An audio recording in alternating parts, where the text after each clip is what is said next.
നാടിനെ ഞെട്ടിക്കുന്ന മനുഷ്യ മനസാക്ഷിയെ വരെ നാണിപ്പിക്കുന്ന തരത്തിലുള്ള കൊലപാതകങ്ങളാണ് കഴിഞ്ഞ കുറച്ചു കാലമായി തന്നെ നമ്മൾ കണ്ടുകൊണ്ടിരിക്കുന്നത്. ലഹരിയുടെ പുറത്തും പകമൂലവും വ്യക്തമായ കാരണമില്ലാതെയുമൊക്കെ നിരവധി കുറ്റകൃത്യങ്ങൾ. വെഞ്ഞാറമൂട്ടിലേതുൾപ്പെടെ നടന്ന ക്രൂര കൊലപാതകത്തിന്റെ പശ്ചാത്തലത്തിലാണ് ഡീകോഡി വിഷയം പരിശോധിക്കുന്നത്. കഴിഞ്ഞ ദിവസമാണ് സംസ്ഥാനത്ത് ഈ കൊലപാതകങ്ങൾ കുറഞ്ഞതായിട്ടുള്ള പോലീസിന്റെ വാർഷിക അവലോകന യോഗത്തിൽ വിലയിരുത്തലുണ്ടായത്. അതിന്റെ കണക്കുകൾ പരിശോധിക്കുമ്പോൾ തന്നെ നേരത്തെ ഉണ്ടായിരുന്ന മുൻ വർഷങ്ങളെക്കാൾ ഈ കൊലപാതക കണക്കുകളിൽ കുറവുണ്ടായിട്ടുണ്ട് എന്നൊക്കെയുള്ള വിലയിരുത്തലിലേക്കാണ് ഡിപ്പാർട്ട്മെന്റ് എത്തിയത്. പക്ഷേ നമുക്ക് ഓരോ ദിവസവും വന്നുകൊണ്ടിരിക്കുന്ന വാർത്തകൾ, ഓരോ ദിവസത്തെയും റിപ്പോർട്ടുകൾ, ഓരോ ദിവസത്തെയും ക്രൈമുകളുടെ എണ്ണം, ഇതൊക്കെ റിപ്പോർട്ട് ചെയ്യപ്പെടുന്നത് കൂടുന്നതുകൊണ്ടാണോ ഇത്തരത്തിൽ നമുക്കതൊരു വലിയ സംഖ്യയായിട്ട് ഇല്ലെങ്കിൽ വലിയ പ്രശ്നമായിട്ട് തോന്നുന്നത് എന്നുള്ള കാര്യം കൂടി പരിശോധിക്കേണ്ടതുണ്ട്. എന്തായാലും നമുക്ക് ആ കണക്കുകൾ, പോലീസിന്റെ കണക്കുകൾ എത്രയാണ് എന്ന് പരിശോധിക്കാം. കഴിഞ്ഞ വർഷത്തെ, അതായത് 2024 കണക്കുകളാണ് പുറത്തുവിട്ടിരുന്നത്. 24-ൽ 335 കൊലപാതക കേസുകളാണ് രജിസ്റ്റർ ചെയ്തിരുന്നത്. അതിൽ 553 പ്രതികളാണ് ഉണ്ടായിരുന്നത്. ആ 553 പ്രതികളിൽ 540 പേരും പിടിയിലായിട്ടുണ്ട് എന്നുള്ളതാണ്. അപ്പം പോലീസിനെ സംബന്ധിച്ച് അഭിമാനിക്കാവുന്ന കാര്യമാണ്. കാരണം ക്രൈം നടക്കുന്നു, ആ സീനിലുണ്ടായിരുന്ന മുഴുവൻ ആളുകളെയും പിടിക്കാൻ സാധിക്കുന്നു, കുറച്ചുപേർ മാത്രമാണ് മിസ്സാവുന്നത് എന്ന കാര്യം ആലോചിച്ചിട്ടുണ്ടെങ്കിൽ പോലീസിന്റെ ഭാഗം ക്ലിയർ ആണ്, ആഭ്യന്തര വകുപ്പിന്റെ കാര്യം ഭാഗം ക്ലിയർ ആണ് എന്നുള്ളത് കൂടി ആ റിപ്പോർട്ടിൽ നിന്ന് മനസ്സിലാക്കുന്നുണ്ട്. പക്ഷേ നമുക്ക് ചിന്തിക്കാൻ കഴിയാത്ത തരത്തിൽ, ഇല്ലെങ്കിൽ നമുക്ക് അക്സെപ്റ്റ് ചെയ്യാൻ പറ്റാത്ത തരത്തിലുള്ള പല രീതിയിലുള്ള ക്രൈമുകൾ നടന്നുകൊണ്ടിരിക്കുന്നു എന്നുള്ളതാണ് ഞെട്ടിക്കുന്ന. ഇപ്പോൾ കേരളത്തിലാണോ സംഭവിച്ചത്, നമ്മുടെ ഇടയിലാണോ, നമ്മുടെ കൂടെയാണോ ഇങ്ങനത്തെ ആളുകൾ ഉള്ളത് എന്ന ഞെട്ടലുണ്ടാക്കുന്ന തരത്തിലാണ് ഈ ക്രൈമുകൾ നടക്കുന്നത്. ഇനി 2025 തുടക്കം മുതൽ പരിശോധിച്ചാൽ നമുക്കറിയാം, അതിന്റെ തുടക്കം തന്നെ വലിയ ക്രൂര കൊലപാതകവുമായിട്ടായിരുന്നു 2025 തുടക്കം. അതായത് ജനുവരി 16 ആദ്യ കൊലപാതകം നടക്കുന്നത്. അത് ചേന്ദമംഗലത്താണ്. കൂട്ടക്കൊലപാതകം നടക്കുകയായിരുന്നു. 3 പേരാണ് അതിദാരുണമായിട്ട് അവിടെ കൊല്ലപ്പെട്ടത്. നമുക്കറിയാം, അവിടെ ചേന്ദമംഗലത്ത് ജനുവരി 16 വൈകിട്ടോടുകൂടിയാണ് ചേന്ദമംഗലത്ത് വലിയ നാട്ടിനെ നടുക്കിയ ഒരു കൂട്ടക്കൊലയാണ് നടന്നത്.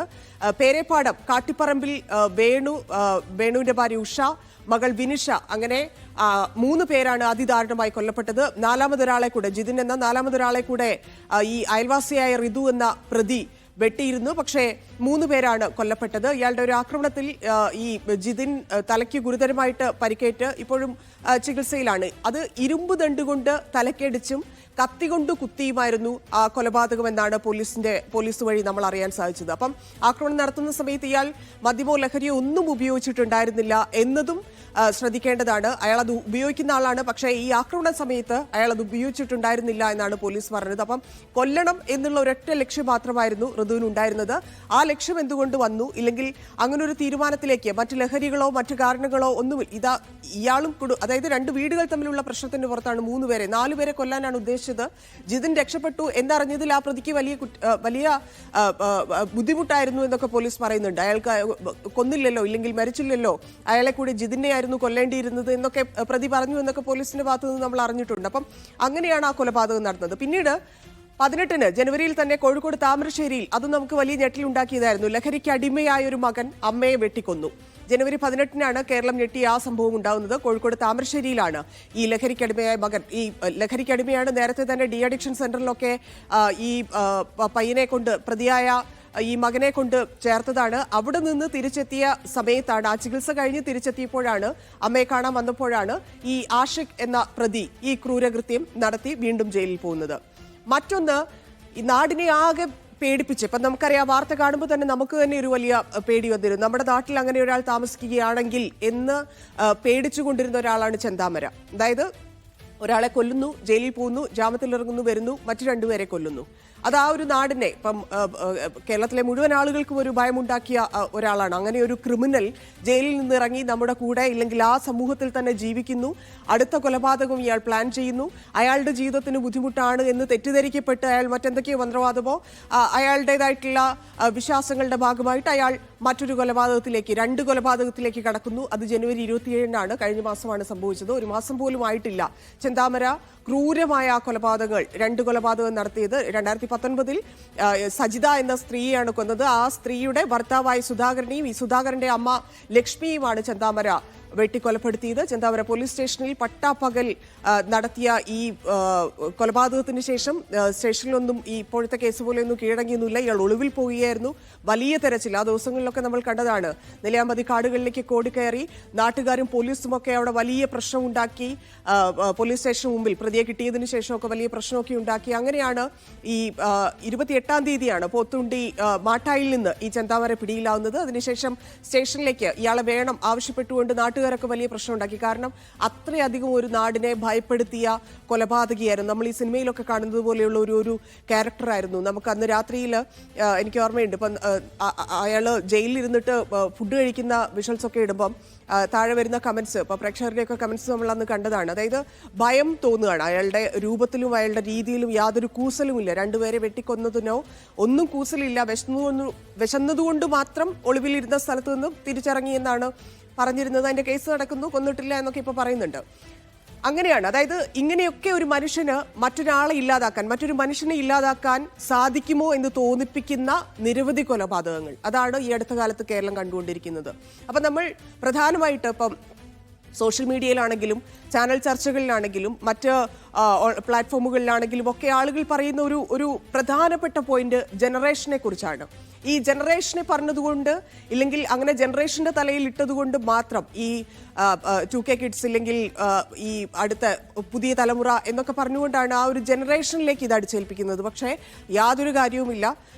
ഈ ജനറേഷനല്ല ഇതിൻ്റെ, അതായത് ഓരോ കാലത്തും ഓരോ ജനറേഷനിലും ഈ കൊലപാതകങ്ങളും ഇതിനേക്കാൾ ക്രൂരമായിട്ടുള്ള കൊലപാതകങ്ങളും അക്രമങ്ങളും അടിപിടികളും മോഷണവും എല്ലാ രീതിയിലുള്ള ക്രൈമുകളും നടന്നിട്ടുണ്ട്. അപ്പം നമ്മൾ ഒരു ജനറേഷന് മാത്രം പറയുന്നത് ശ്രദ്ധിക്കണം എന്നുള്ളതാണ്. അപ്പം ഓരോ കൊലപാതകവും നമുക്ക് നോക്കിയിട്ടുണ്ടെങ്കിൽ ലാസ്റ്റ് ഒരു 20 ഇയേഴ്സിലെ കൊലപാതകങ്ങൾ നമ്മൾ പരിശോധിക്കുകയാണെങ്കിൽ, അല്ലെങ്കിൽ ഒരു 20-25 ഇയേഴ്സിൽ നമ്മൾ പരിശോധിക്കുകയാണെങ്കിൽ ഓരോ കൊലപാതകവും നോക്കിയാൽ അത് നമുക്ക് വ്യക്തമാകും. കാരണം ആ ജനറേഷനല്ല അവിടെ പ്രശ്നം, അവിടെയുള്ള ആ യുവതലമുറയല്ല അവിടെ പ്രശ്നം എന്നുള്ളത് വളരെ ക്ലിയർ ആണ്. ഇപ്പൊ ചെന്താമരയൊക്കെ യുവാവായിട്ടാണോ രണ്ടുപേരെ വെട്ടിക്കൊന്നത്? അപ്പം പല പ്രായത്തിലുമുള്ള, പല സാഹചര്യത്തിലുമുള്ള സാമൂഹ്യ സാമ്പത്തിക വിദ്യാഭ്യാസ അവസ്ഥകളിൽ നിന്നൊക്കെ വളരെ വ്യത്യസ്തമായിരിക്കുന്ന ആളുകളാണ് ഇതെല്ലാം ചെയ്യുന്നത്. അങ്ങനെ ചില കൊലപാതകങ്ങൾ, അതായത് ഇത് ജനറേഷന്റെ പ്രശ്നമല്ല എന്ന് പറയാൻ വേണ്ടി മാത്രം ചില കൊലപാതകങ്ങളുടെ ലിസ്റ്റ് ഞാൻ കാണിക്കാം.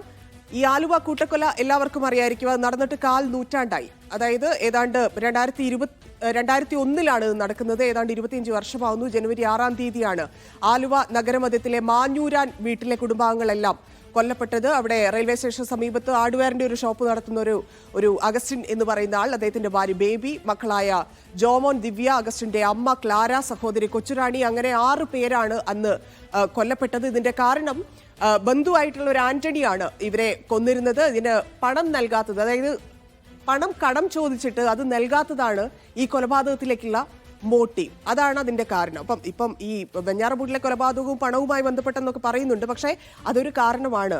അതിന് ലഹരിയോ അദ്ദേഹത്തിന്റെ പ്രായമോ പ്രശ്നമല്ല എന്നുള്ളതാണ്. ബന്ധുവായിട്ടുള്ള ആന്റണിയാണ് അത് ചെയ്തത്. മറ്റൊരു കൊലപാതകം നമ്മളാകെ വിറങ്ങലിച്ചു പോയൊരു സംഭവമാണ് കൂടത്തായി. അത് കുറച്ച് കാലം കൊണ്ട് ഉണ്ടായ ഒരു കൊലപാതകമാണ്. അതിന്റെ ഒരു തുടക്കം നമുക്കറിയാം എങ്ങനെയായിരുന്നു, അതിന്റെ ആ ഒരു ആസൂത്രണം എങ്ങനെ നടന്നു എന്നുള്ളത് അറിയാം. 2002 മുതൽ 16 വരെ ആ ഒരു കൊലപാതക പരമ്പര നടന്നു എന്നുള്ളതാണ്. മറ്റൊരു ഉദ്ദേശവും ഉണ്ടായിരുന്നില്ല. ഈ സ്വത്ത് തട്ടിയെടുക്കുക എന്നുള്ള ഒരു ഉദ്ദേശത്തിലാണ് ആ കൊലപാതകങ്ങൾ നടത്തിയത്. 2002 മുതൽ 16 വരെയുള്ള കാലയളവിൽ ജോളി ജോസഫ് എന്ന യുവതിയാണ് ആ കൊല നടത്തിയത്. ഈ ജോളി ജോസഫും ഈ പറയുന്നത് പോലെ മയക്കുമരുന്ന് ഉപയോഗിക്കുന്ന, ഇല്ലെങ്കിൽ അന്നത്തെ യുവതലമുറ എന്ന് പറയേണ്ട ആളൊന്നും ആയിരുന്നില്ല. അപ്പം വളരെ ആസൂത്രിതമായിട്ട് സ്വത്ത് തട്ടിയെടുക്കാൻ വേണ്ടി മാത്രം ഒരു സ്ത്രീ ഇറങ്ങിത്തിരിക്കുന്നു. അവർ അത്രയും പേരെ കൊല്ലുന്നു, അവസാനം പിടിയിലാകുന്നു എന്നുള്ളതാണ്. ഏതാണ്ട് 14 വർഷത്തിലാണ് ഈ കോഴിക്കോട് ജില്ലയിലെ കൂടത്തായി എന്ന് പറയുന്ന സ്ഥലത്തെ ഒരു കുടുംബത്തിലെ 6 പേരെ കൊലപ്പെടുത്തിയത്. 2019 ഒക്ടോബർ 5-നാണ് ഈ മുഖ്യപ്രതിയായ ജോളി അറസ്റ്റിലാവുന്നത്. ഇത് ഈ വിദ്യാഭ്യാസ വകുപ്പ് ഉദ്യോഗസ്ഥയായിരുന്ന കൂടത്തായി പൊന്നാമറ്റം ടോം തോമസ്, ഭാര്യ അന്നമ്മ തോമസ്, മകൻ റോയ് തോമസ്, അന്നമ്മയുടെ സഹോദരൻ എം മാത്യു, മഞ്ചാടിയിൽ ടോം തോമസിന്റെ സഹോദരന്റെ മകനായ ഷാജൂസ് കറിയുടെ മകൾ കുഞ്ഞ് ആൽഫൈൻ, ഷാജൂസ് കറിയുടെ ഭാര്യ സിലി, ഇത്രയും പേരാണ്, ഈ 6 പേരാണ് കൊല്ലപ്പെട്ടത്. നമ്മളിത് സീരീസ് ആയിട്ടൊക്കെ OTT പ്ലാറ്റ്ഫോമിലൊക്കെ നമ്മൾ ഇതിന്റെ കഥയൊക്കെ കണ്ടിട്ടുണ്ട്. ഇപ്പോഴത്തെ ആളുകൾ, അതായത് ആ സംഭവങ്ങൾ അറിയില്ലെങ്കിൽ അതിനുശേഷമുള്ള ആളുകൾക്ക് അത് വീണ്ടും കാണാനുള്ള അവസരവും ഉണ്ടാക്കിയിട്ടുണ്ട്. അത് അങ്ങനെ ഒരു സീരീസ് ആയിട്ടൊക്കെ ചെയ്തുകൊണ്ട്. അപ്പം അങ്ങനെയുള്ള ക്രൈമുകൾ നടന്നിട്ടുണ്ട്. ഈ അവസാനം ഇതിൽ സംഭവിച്ചതെന്ന് പറഞ്ഞാൽ ഈ സൈനൈഡിന്റെ അംശമുണ്ട് എന്നുള്ളൊരു ശാസ്ത്രീയ പരിശോധനയിലാണ് ഈ ജോളി അറസ്റ്റിലാവുന്നതും പിന്നീടുള്ള കേസുമായിട്ടുള്ള പോക്കുമൊക്കെ. പിന്നെ ഒരു ഞെട്ടൽ ഉണ്ടാക്കിയത് എനിക്ക് ഓർമ്മയുണ്ട്, അന്ന് ജോലി ചെയ്യുന്ന സ്ഥലത്ത് നിന്ന് ഇപ്പം തിരുവനന്തപുരത്താണ് ഈ സംഭവം ഉണ്ടാവുന്നത്. അപ്പം അത്രയും ഭയപ്പെട്ട് നമുക്ക് ജോലി ചെയ്യുന്ന സ്ഥാപനത്തിൽ നിന്ന് താമസിക്കുന്ന സ്ഥലത്തേക്ക് പോകാൻ പോലും ഭയപ്പെട്ട ഒരു സംഭവമായിരുന്നു നന്ദൻകോട് കൊലപാതകം. നന്ദൻകോട് കൂട്ടക്കൊല എന്ന് പറയുന്നത് ക്ലിഫ് ഹൗസിനടുത്താണ് നന്ദൻകോട് എന്ന് പറഞ്ഞ സ്ഥലം. അപ്പം ആ സ്ഥലത്ത് 2017 ഏപ്രിൽ 9-നാണ് 4 പേരെ കൊലപ്പെടുത്തുന്നത്, ഒരു വീട്ടിലെ 4 പേരെ. അത് കേഡൽ ജിൻസൺ രാജ എന്നൊരു യുവാവ്, അയാൾ ഈ ആസ്ട്രൽ പ്രൊജക്ഷൻ എന്നൊരു സാത്താൻ സേവ അതിന്റെ പേരിലാണ് ഈ കേഡൽ ജിൻസൺ രാജ ഈ കൊലപാതകം നടത്തുന്നത്. ഈ ആസ്ട്രൽ പ്രൊജക്ഷൻ ചെയ്യാൻ വേണ്ടി സ്വന്തം വീട്ടിലെ, അതായത് ഈ 9-ാം തീയതി വീട്ടിലുള്ള അമ്മ ഡോക്ടർ ജീൻ പത്മ, അച്ഛൻ പ്രൊഫസർ രാജ് തങ്കം, ഒപ്പം സഹോദരി കരോലിൻ, ബന്ധുവായ ലളിത, ഇത്രയും ആളുകളെ 4 പേരെയാണ് കേഡൽ കൊലപ്പെടുത്തിയത്. അത് മറ്റൊന്നുമല്ല, അതിന്റെ കാരണം ഈ പറയുന്ന ഇത് മാത്രം സാത്താൻ സേവ മാത്രമായിരുന്നു. ആ സാത്താൻ സേവയ്ക്ക് വേണ്ടിയാണ് ഇദ്ദേഹം വിദേശത്തൊക്കെ പോയിട്ട് പഠിച്ചിട്ട് വന്ന ആളാണ്, അത് ചെയ്യാൻ വേണ്ടിയായിരുന്നു. ആ സമയത്തും പോലീസിന്റെ റിപ്പോർട്ടിലൊക്കെ തുടക്കത്തിൽ ഇയാൾ അങ്ങനെ ഈ മയക്കുമരുന്നുമായോ ഇല്ലെങ്കിൽ ആ രീതിയിലായിരുന്നില്ല അത് കൊന്നതെന്നൊക്കെ പറയുന്നുണ്ടായിരുന്നു. പിന്നീട് ആ കേസുകൾ പല രീതിയിൽ മാറിപ്പോയിട്ടുണ്ട്. അപ്പം ഇത് 3 പേരുടെ മൃതദേഹം കത്തിക്കരിഞ്ഞ നിലയിലും ഒരാളുടേത് കിടക്കവിരിയിൽ പൊതിഞ്ഞ നിലയിലും, അതായത് ഇയാൾ ഈ ബോഡിയൊക്കെ കട്ട് ചെയ്ത് കവറിലൊക്കെ സ്റ്റെയർ കേസിൽ തൂക്കിയിട്ടു എന്നൊക്കെ അന്ന് പോലീസ് പറയുന്നുണ്ടായിരുന്നു. അങ്ങനെയുള്ള ഒരുപാട് റിപ്പോർട്ടുകളൊക്കെ ഉണ്ടായിരുന്നു. അപ്പം അങ്ങനെയുള്ള കൊലപാതകങ്ങളും നമ്മൾ കണ്ടിട്ടുണ്ട്. മറ്റൊന്ന് പിണറായിയിലായിരുന്നു. പിണറായിയിലൊരു കൂട്ടക്കൊല, അത് കേരളത്തെ വലിയ ഞെട്ടിച്ച സംഭവമാണ്. അത് 2012-ലാണ് നടക്കുന്നത്. 12 സെപ്റ്റംബർ 9-ന് കണ്ണൂർ പിണറായിൽ 4 പേരെ കൊല ചെയ്യുന്നു. ആ സ്ത്രീ പിന്നീട് ജയിലിൽ പോയി പിന്നീട് ആത്മഹത്യ ചെയ്യുകയായിരുന്നു. അവിടെ പടന്നക്കര മണ്ണത്താൻ വീട്ടിൽ ഒരു 1.5 വയസ്സുകാരി മരിച്ചത് അതൊരു മറ്റൊരു കേസായിരുന്നു. ഈ കൊലപാതക പരമ്പരയുടെ ഒരു തുടക്കമായിരുന്നു അത്. വിഷം ഉള്ളിൽ ചെന്നായിരുന്നു ആ മരണം. പിന്നീട് 6 വർഷങ്ങൾക്ക് ശേഷം സഹോദരി ഐശ്വര്യ എന്ന് പറയുന്ന സഹോദരി ഛർദിയെ തുടർന്ന് ആശുപത്രിയിലാവുന്നു. 43 ദിവസം കഴിഞ്ഞപ്പോൾ കുട്ടിയുടെ അമ്മൂമ്മ മരിക്കുന്നു. അങ്ങനെയാണ് ഇതിൽ ഭർത്താവ് കുഞ്ഞികൃഷ്ണൻ സമാന രീതിയിൽ മരിക്കുന്നു. പിന്നെയാണ് ഈ കുടുംബത്തിൽ അവശേഷിച്ചത് ഈ സൗമ്യ മാത്രമായിരുന്നു. അപ്പം അന്വേഷണ സംഘം സ്വാഭാവികമായിട്ടും സൗമ്യയിലേക്ക് എത്തുന്നു. സൗമ്യ അവസാനം കണ്ണൂർ വനിതാ ജയിലിലായി. പിന്നീടാണ് ആത്മഹത്യ ചെയ്തത്.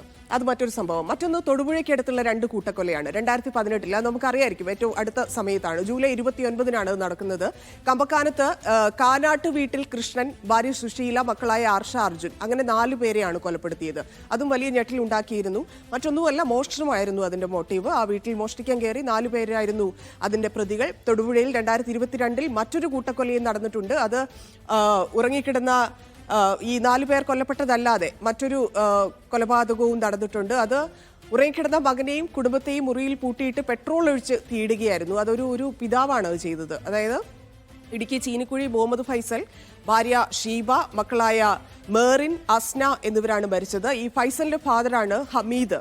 ഈ ഹമീദാണ് കേസിലെ പ്രതി. സ്വത്തിന്റെ പേരിൽ മകനുമായിട്ടുള്ള വഴക്കാണ് ഈ 4 പേരെ കൊല്ലുന്നതിലേക്ക് ആ പിതാവിനെ കൊണ്ടുപോയത്. അവിടെയും ഞാൻ തുടക്കത്തിലേ പറഞ്ഞ ആ യുവതലമുറയല്ല ആ കൊലപാതകവും ചെയ്തത്. അപ്പം ഇത്രയും കാര്യങ്ങൾ ഇപ്പം മുൻപ് നെന്മാറയിലും ചേന്ദമംഗലത്തും പാലക്കാട് കൊല്ലങ്കോടും പോത്തുവണ്ടിയിലെ ഇരട്ട കൊലപാതകത്തിന്റെ ഒക്കെ ആ ഞെട്ടൽ നമുക്കുണ്ട്. പക്ഷെ ഇതിനൊക്കെ നമ്മൾ കാരണമായി പറയുന്നത് പല പല കാരണങ്ങളാണ്. മോഷണമായിരിക്കാം, സ്വത്ത് തർക്കമായിരിക്കാം, പൈസ കടം ചോദിച്ചതായിരിക്കാം, ലഹരിയായിരിക്കാം, സാമൂഹിക സാഹചര്യങ്ങളായിരിക്കാം. അപ്പം ഇത്തരത്തിലുള്ള പല വിഷയങ്ങളും നടക്കുന്നുണ്ട്. ഇല്ലെങ്കിൽ ഓരോ സംഭവങ്ങൾ നടക്കുമ്പോഴും ഇത് തെളിഞ്ഞു വരെ. ഇപ്പം ഇന്നുണ്ടായിരിക്കുന്ന ഈ വെഞ്ഞാറമൂട് കൊലപാതകത്തിന്റെ പോലും കാരണം ഇപ്പം ഏതാണ്ട് ഒരു 24 മണിക്കൂർ കഴിഞ്ഞു ഈ സംഭവം നടന്നിട്ട്. പക്ഷേ ഇതുവരെ ഈ പോലീസിന് കൃത്യമായിട്ട് എന്താണ് കാരണം എന്ന് പറയാൻ സാധിച്ചിട്ടില്ല എന്നുള്ളതാണ് യാഥാർത്ഥ്യം. കാരണം ഇതിന് പല കാരണങ്ങളായിരിക്കാം. പ്രതി നൽകിയിരിക്കുന്ന മൊഴി അനുസരിച്ച് സാമ്പത്തിക കാരണമുണ്ട്. മറ്റൊന്ന് ഈ പ്രണയവുമായി ബന്ധപ്പെട്ട് വീട്ടുകാരുടെ ഇല്ലെങ്കിൽ ബന്ധുക്കളുടെ എതിർപ്പുണ്ട്. അങ്ങനെ പല കാരണങ്ങൾ ഉണ്ട്. അതുകൊണ്ട് തന്നെ എങ്ങനെയാണ് ഇത് സോൾവ് ചെയ്യുക ഇല്ലെങ്കിൽ ഏത് നിഗമനത്തിലേക്കാണ് എത്തുക എന്നത് പോലീസിന് പോലും സാധിച്ചിട്ടില്ല. അപ്പം സ്വാഭാവികമായിട്ട് നമുക്കതിലൊരു കൃത്യമായിട്ടൊരു നിഗമനത്തിലേക്ക് എത്താൻ സാധിക്കില്ല. അത് മറ്റു തെളിവുകളും എല്ലാത്തിന്റെ അടിസ്ഥാനത്തിൽ കോടതിയിൽ വന്ന് എന്താണ് സംഭവിച്ചത് എന്നതിന്റെ ഒരു പൂർണ്ണമായിട്ടുള്ള നിഗമനം നമുക്ക് പോലീസിന്റെ ഫൈനൽ റിപ്പോർട്ടിൽ നിന്നേ കിട്ടാൻ സാധിക്കൂ ഇത്തരത്തിലുള്ള കൂട്ട കൊലപാതകങ്ങളിൽ എന്നുള്ളതാണ് യാഥാർത്ഥ്യം.